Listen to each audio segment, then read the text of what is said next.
Please like, share, and subscribe.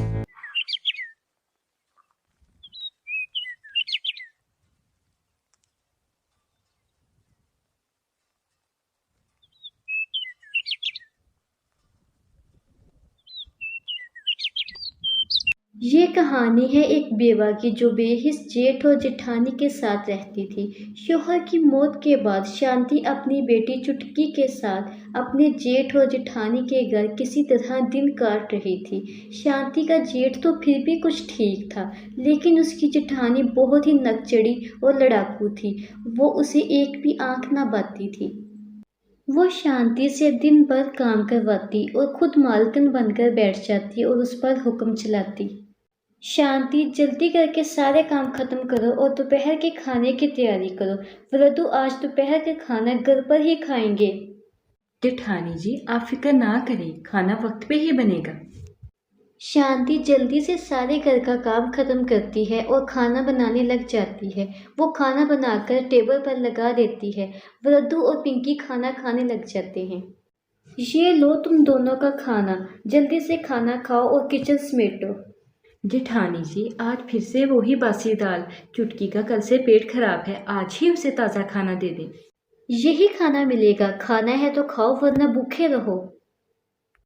शांति और चुटकी सब्र शुक्र करके वही बासी खाना खा लेती हैं।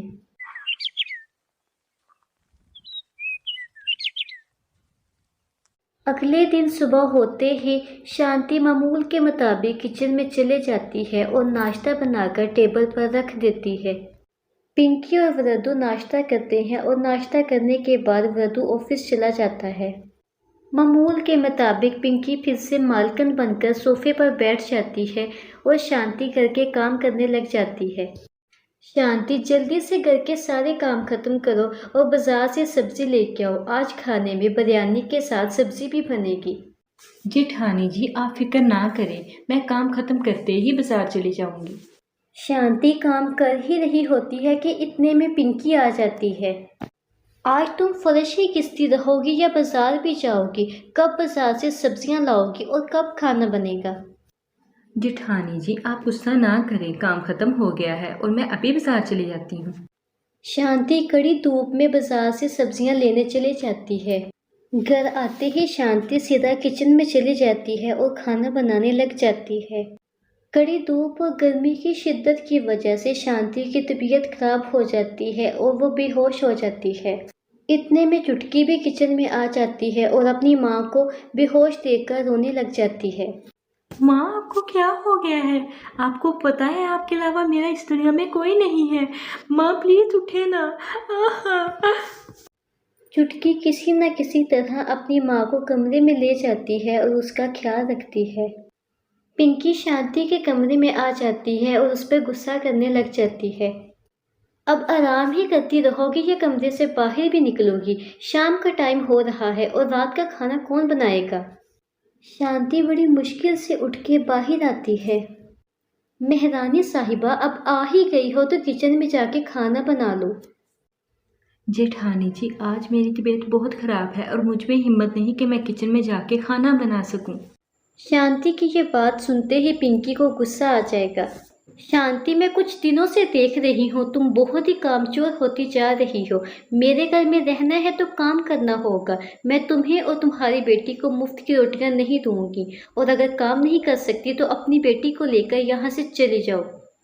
तुम दोनों माँ बेटी यहाँ से चली जाओ और दोबारा यहाँ का रुख मत करना। जेठानी जी, ये आप क्या कह रही हैं? आप ये तो सोचिए कि मैं छोटी सी बेटी को लेके कहाँ जाऊंगी।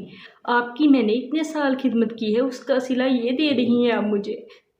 इतने में वृद्धु भी घर आ जाता है। पिंकी, ये क्या हो रहा है? तुम लोग दरवाजे में क्यों खड़े हो? जेठ जी, देखे ना दीदी हमारे साथ क्या कर रही हैं, हमें घर से निकाल रही हैं। आप ये तो सोचिए कि मैं छोटी सी बेटी को लेके आखिर कहाँ जाऊंगी। वृद्धु, शांति सारा दिन कोई काम नहीं करती और मैं इन माँ बेटियों को मुफ्त की रोटियां नहीं तोड़ने दूंगी। आखिर वृद्धु भी पिंकी की बातों में आ जाता है और वह शांति और चुटकी को घर से जाने पर नहीं रोकता। मजबूर होकर शांति अपनी बेटी चुटकी को लेकर वहां से चली आती है। शांति की तो पहले ही तबीयत खराब थी, लेकिन पिंकी जब उसे घर से निकालती है तो वो परेशानी में रोड पर ही गिर जाती है। माँ, ये आपको क्या हो गया है? मैं अब क्या करूं? आपको तो पता है आपके अलावा मेरा इस दुनिया में कोई नहीं है। मैं ऐसा करती हूँ, किसी को मदद के लिए बुलाती हूँ। चुटकी मदद के लिए एक बुजुर्ग को ले आती है। बेटा, तुम परेशान मत हो। मुझे लगता है तुम्हारी माँ की ये हालत भूख और प्यास की वजह से हुई है। मेरा घर यहाँ पास में ही है, चलो मैं तुम्हें अपने घर ले जाता हूँ।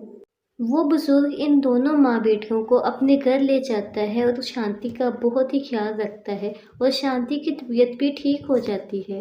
वो बुजुर्ग बाजार में मोमोज का ठेला लगाता था और वो शांति को भी मोमोज बनाने सिखा देता है। बाबा जी, आपका बहुत बहुत शुक्रिया जो आपने इस मुश्किल घड़ी में हमारा साथ दिया। अगर आप ना होते तो न जाने मेरा और चुटकी का क्या होता। कोई बात नहीं बेटा, जो मैंने किया वो मेरा फर्ज था और इंसान ही इंसान के काम आता है। वो दोनों मिलकर बाजार पे मोमोज का ठेला चलाने लगते हैं और उनके ठेले पर तो ग्राहकों की भीड़ लग जाती है। इत्तेफाक से पिंकी और वृद्धू का भी वहाँ से गुजर होता है और ठेले पर ग्राहकों की भीड़ देखकर मोमोज खाने के लिए रुक जाते हैं। वो दोनों शांति को देखकर हैरान हो जाते हैं। वाह भाभी, आपके मोमोज की तो धूम मच गई। आप ऐसा करें, घर वापस आ जाएं। हम दोनों मिलके रेस्टोरेंट बनाएंगे और बहुत पैसा कमाएंगे। नहीं जेठ जी, मैं अब आपके घर में वापस कभी नहीं आऊँगी। जिस तरह आपने और पिंकी भाभी ने मुझे जलील करके घर से निकाला, अगर ये बाबा जी नहीं होते तो न जाने मेरा और मेरी बेटी का क्या ही होता। इन बाबा जी ने ना सिर्फ मुझे रहने के लिए छत दी, बल्कि मुझे हुनर भी सिखाया, जिससे आज मैं पैसे कमा रही हूँ और इज्जत की ज़िंदगी गुजार रही हूँ।